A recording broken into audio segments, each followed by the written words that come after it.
I'm lucky enough to be here with Survivor Season 42 winner, Maryanne. Maryanne, thank you so much for joining me. Congratulations. How are you?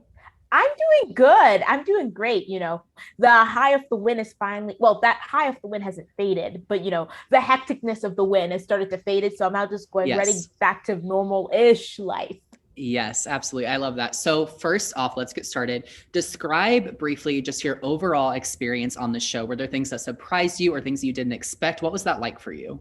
Yeah, my time on the show, every day was a blessing, but I'm a big Survivor super fan. So before going on, like I scoured the internet for every single thing I could find about being on the show, about the downtime, about like the rain and all these things. So I feel as if it's like I came into the game knowing about the physical parts, but I feel as if the biggest thing that surprised me was the way that strategy talks went. Because I thought that Mm, strategy, you're always checking in, hey, what about this? What about this? What about this? But yeah. you talk just like a regular conversation, then like a strategy talk would be like once or twice a day, then it just be back to going and bonding. hmm Wow. That would be really hard. Just like the constant commotion of talking and trying to figure out what the conversations are about. Now on a more personal note, what's one thing you would say you learned about yourself while you were out there? Because obviously, as fans know, you guys are essentially secluded on an island. So what was that like for you? Yeah. So that was two questions to go on. I feel as if I'll go with the second one first, where how is it like being secluded on the island? It was super weird. It was weird to know that it's like, okay, this is the island, the people who are here, like this is it, like there's nobody else. And then Yeah. you'd go, and I remember going to sleep and like seeing like other islands in the distance and being like, I wonder if there are people there. Like it's just us. Like, I guess this is it. So that was very weird, but it was also very peaceful as well, where it's like, this is my world, this is my bubble. I'm living in this little survivor bubble. As coming out from learning for myself, the biggest thing that I learned for myself is that I sometimes still have the tendency to go and self sabotage when I really want something, Mm, but I'm afraid about what would happen if I do my best and I still don't get it. So I'd rather mhm, give myself like an out about, oh, what if I guess I didn't get it because of XYZ to know why I failed rather than risking it all and then still mhm, failing anyways. mhm. So speaking of kind of self sabotage and more personal notes for you, I know kind of in your final tribal council speech, you touched on how you knew that you were kind of like a people pleaser in the way that you wanted people to like you. So on that note, because we saw this kind of throughout this season, who would you describe as your, or who would you say is your closest ally? And if it was different throughout the game, kind of tell me what that looked like for you. Yeah, I think my closest ally from day two until day 23 was Omer. Like, Omer and I were from around the same area. Like, he's literally a 10-minute drive away from me. And like, we're Mm-hmm. just very similar, both big fans of the show, like, both like same like level of faith. And so we just really bonded very well on the Mm-hmm. island. And it's like, he was the person who I trusted completely. Like, even when I was voting him out, I still trusted that he wasn't going to vote me out. Yes, yes, that's so awesome. And I will say for fans that follow you on social, it's still very evident that you and Omar are very close. I love seeing your guys' interactions on Twitter and Instagram and stuff. So that's nice to see. Now on the note of another ally, Lindsay, one big Mm-hmm. thing we saw you contemplate is the fact that you did have this idol that no one knew about. So I'm curious, how much did you actually consider using that idol for Lindsay at that final, was it final five or final four tribal that you could use it? Yeah, at the final five tribal, I was so really close to using it on Lindsay. I think it was only like 2 hours when I changed my mind. So in my Mm-hmm. perspective, I really wanted to go and use the idol and be like, make a huge show about it, being like, look, everyone, I'm saving Lindsay. Like Lindsay, like has like its life is indebted to me. But Yeah. then after realizing that if I did save Lindsay, it's like there'd be a chance where if she made it to final tribal, she'd be like, well, my social game is the reason why Maryanne saved me. It's like she didn't have like the right strategy to go and actually know that I was a threat and she should have taken me out. So it's like I really wanted to, especially for that personal, because I'm very, very close with Lindsay. I was very, very close with Mm-hmm. Lindsay for the whole game. But I knew Mm-hmm. that I was like that, like, even though I'd be in my mind that it's being showy, it was like giving myself an out to go and lose to Lindsay, which I didn't Mm-hmm. like, I deserved the right to win. So I knew I had to vote her Yes. out. Yes. And I will say, from a personal fan perspective, I think that was the right move. I think Lindsay would have had a really strong case in the end. So Thank you. you're welcome. Now you touched on this a little bit, getting Omar out. So I would say, and I think a lot of fans would say that that was probably arguably your biggest move of the game, was getting him out and essentially on your own. First of all, describe to me when you kind of knew that had to be your move and what did that look like? Yeah, I remember the exact moment when I knew that had to be my move, and that was after we got from camp when Drea was voted out.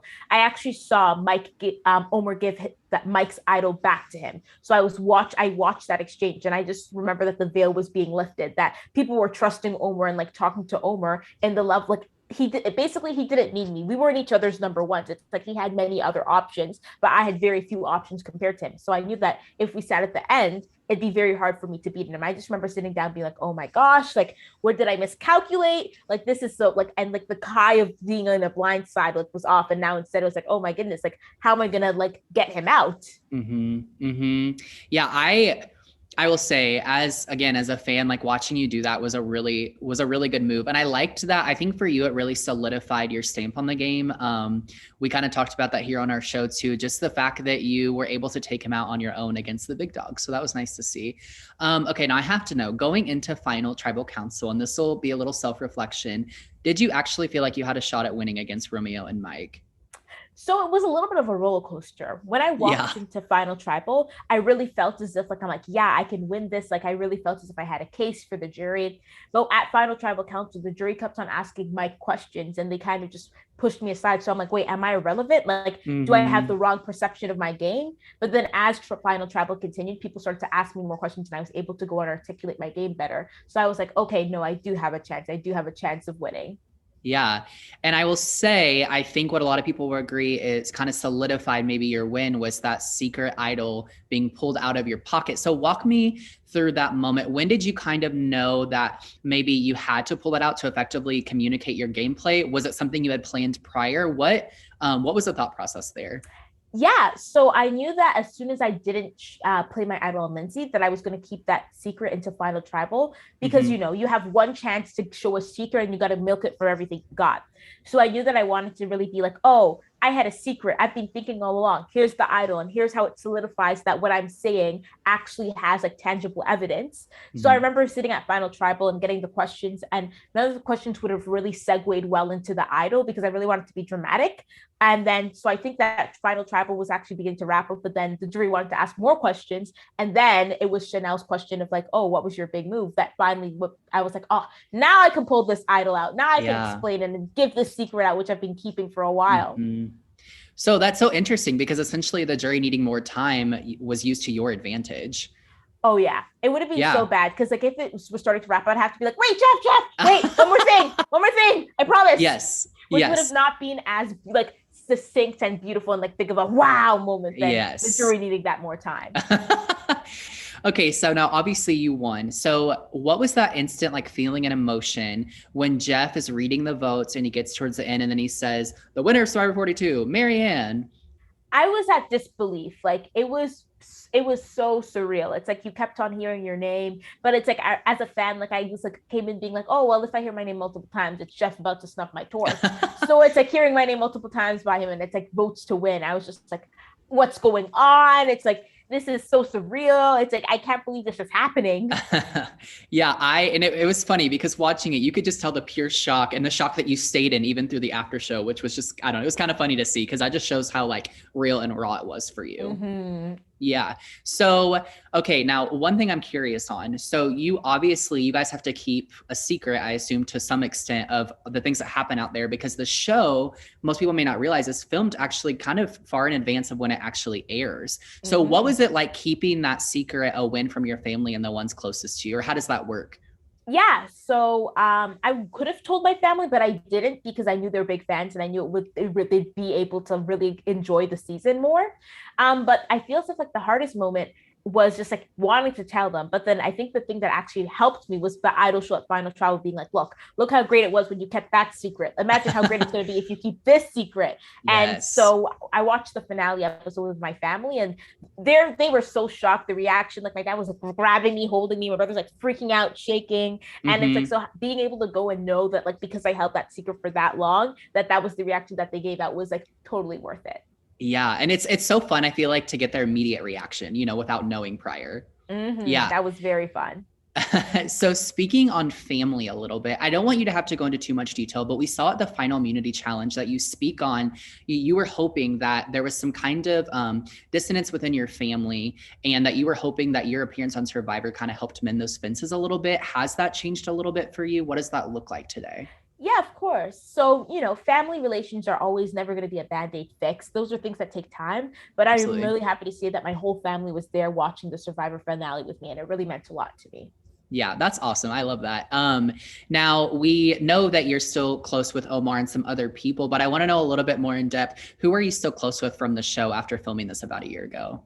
Oh, I'm so close with so many people on like my cast. Like I remember I actually texted Jonathan yesterday. We just like go in and I'm just like, Jonathan, you gotta make me one of your shirts. It's like I love calling Tori. Recently had a long call with Tori when it's like we were just talking and yelling. It turns out her husband was still sleeping right beside her. It's like I love talking to Chanel, talk to Lindsay, and like even like recently talked with Romeo. I could just go like literally be like, I talked with Mike yesterday. If I just gave you a whole list, basically the whole cast would be on that list. Yeah. And I, something on social that I found actually, was I saw that it was really special. You got to kind of like announce Mike and his new wife at their wedding Yes. reception. That was really awesome. Oh, that was so fun, especially because Mike would talk about Stacy. He loves Stacy so much. We always say that she was the 19th cast member because of how much that he talked about her. She was talked about, yeah. Yeah. And it's like on the island, he always said, Maryanne, you're going to be the first one to announce. You're going to be the first one to announce. So, you're always like, okay, yeah, I'm going to be the first one to announce. It's okay, Mike. And like, so I knew I was going to attend his wedding, but to actually attend his wedding and him being like,